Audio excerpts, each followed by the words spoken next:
Hi, my name's Aaron Gregory. This is my Holden Panel Van called HELLRZR.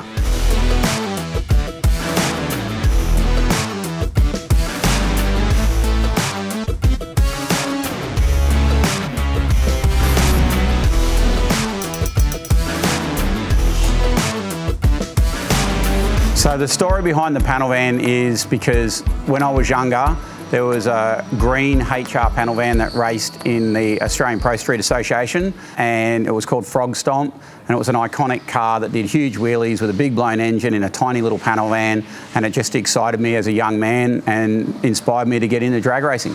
Well, basically it's the same as a ute, only it has a larger enclosed back area so that it's not exposed to the elements.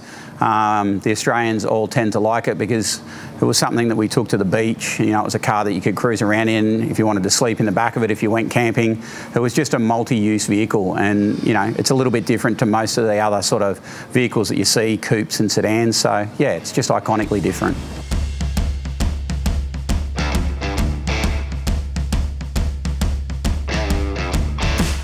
So the engine's a LS-based engine, as we all know. It's one of our 427 cubic inch packages. We start with an LSX block, and then from there we've got like a Callies Magnum crank I use in this combination. We use a Super Speedway Oliver Conrod, and we have a custom asymmetrical JE piston in there. Our custom ASG Motorsports turbo camshaft in this engine with a Johnson tie bar lifter, and then we use a 6-bolt cylinder head. We have two options in the cylinder head in the package that we do. We do one option with a mast cylinder head, and then the black label mast cylinder head, and then we have our own cast cylinder head that we use that is cast and machined in-house at JB Automotive for us, and that's what we run with a Jessel rocker gear. Plasma Man do our intake manifolds and our rocker covers for this engine, and it rounds out a nice little package that usually makes anywhere from 1,600 to 2,000 horsepower. The exterior of the car was fairly rust-free, but the interior of the car and the floor pans, firewalls were really rusted out. All the subframe rails and connecting subframe components where they all bolted up were completely rusted out. So as we disassembled the car to do rust repairs, we made a decision to pretty much just lop the floor out of the car, front to back, and we started again. We had to put all new tubes in, strengthening tubes into the floor. We retained all the factory sills, but we made all new sheet metal floor for it, all steel and welded back in. So it was a pretty big undertaking, and it was more work than we were expecting to do when we were going to build the car.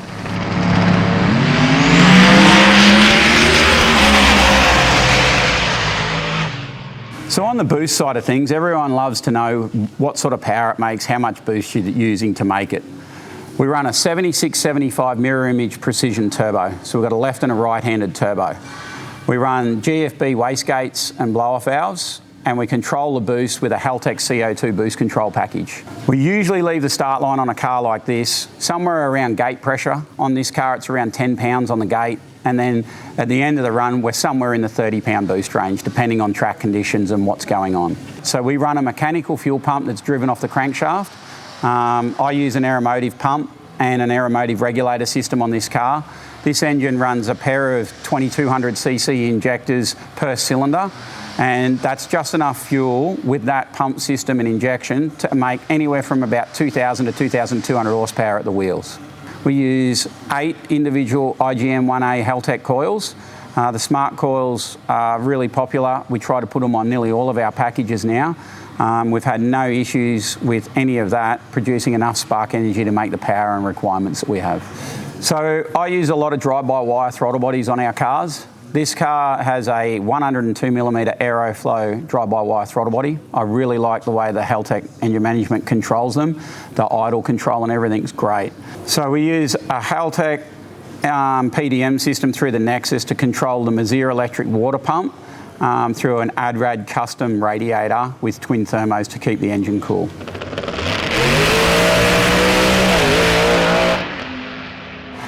Pretty much the fastest ET we've currently run in the car is 4.9 in the 8th mile at 149 mile an hour.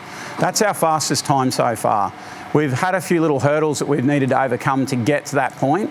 We're now managing to get that rectified, and we're pretty excited about running the car again because I think we'll be a lot quicker than that next time we run. Well, the biggest hurdle for us is always panel work, because we're not panel beaters. And you know, this is a job, the one job that we really don't do at ASG Motorsports. So as much as we did a lot of the rust repairs and the things on that ourselves, the hard work really was getting the panels as straight as they are, getting the bonnets and guards and stuff for the fitment where they needed to be. And for all of that work, we did undertake some help from our friends next door at Full Circle Restorations, and Ben and the guys next door did help us overcome that hurdle.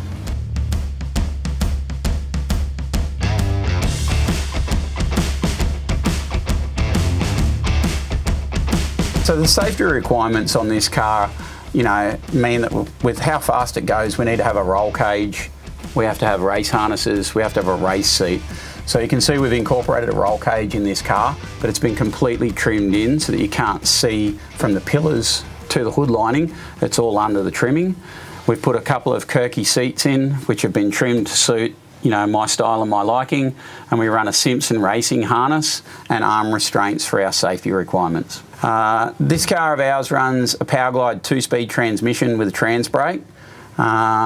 It's a built 2500 horsepower gearbox with a custom Dominator converter that we get done specifically for our turbo engine packages.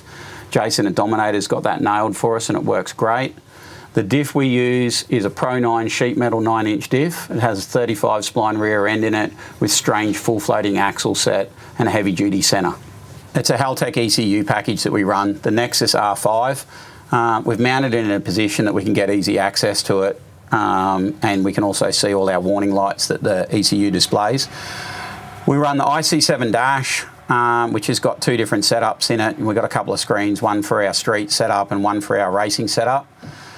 The really cool thing about the car, I like the PDM style keypads and that we're using now, where we're controlling all of the car, all our lights, all our indicators, from the horn, the whole lot, wipers, everything from the Nexus R5 ECU. We use 3 rotary trim switches in most of our packages for our customers. We run a boost gauge setup with various different boost settings, so we can change that on the fly, or the customer can change that on the fly. We use another setup, usually with our race car setup, so that we've got our trans brake 2-step activation. We can change that by 100 RPM increments as well. And then we've got our torque management or traction control, depending on which car we're setting up and using it for, but in this case we're using torque management. On our steering wheel, we have our trans brake and our bump, so when we're racing at the drags we can bump the car into stage. And we run our CO2 boost control, as I said before, which is really important to get good stable boost control out of our cars. The other thing that we do a gear position sensor on the shifter, so that the gearbox actually shows us on the Haltech dash whether it's in park, reverse, neutral, first or second, like an OEM car would. We've also been setting up with our dashes on our odometers. We're putting service intervals in for our customers' cars like a factory dash does, so that you're aware of what's going on and you don't need to be rung and reminded when your car should be serviced. So we do that on this vehicle as well, so that we maintain regular service intervals. One of the other important things for our tuning side of things is we run 8 individual EGTs on the engine on this car and most of our packages. This gives us the benefit with the Nexus R5 ECU and how smart it is. We can monitor each one of the temperatures at each cylinder. It gives us a good indication on whether there's an issue with one cylinder or a problem somewhere, and it also gives us, within the safety parameters of the ECU, if the EGT temps start to get hot on one cylinder, if an injector goes away or whatever, the Haltech can actually go into there and start adding fuel to it based on how we map those parameters in the ECU for safety. Well, we don't like to talk about that on camera, but there has been a couple of scary moments. In these no prep events, the cars do get loose in the top end, and that's the scariest part of any race, is at a high speed when the car starts to spin the tyres. Being able to catch and control that is what it's you know, the biggest challenge of these type of things. And yeah, we've had a couple of scary moments. In the first list race, we spun the tyres pretty hard across the finish line, which I found really hard to catch. But we've since been able to work around that with our Haltech power management. We know that the engine package makes a whole lot more power when we put a bigger turbo on it. And the smaller 76mm turbos, we tried to retain a usable turbo for the street so the car didn't have massive amounts of lag. We can still roll race it, we can still do a multiple type of events.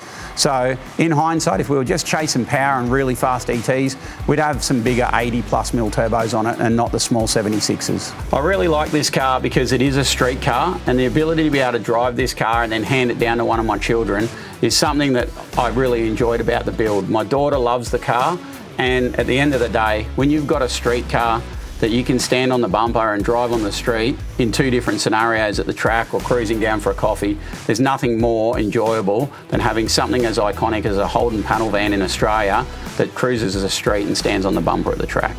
Thanks for watching, guys. If you like this video, smash that like button. We put out a new video every week and sometimes even 2. So don't forget to subscribe to our channel for more awesome content.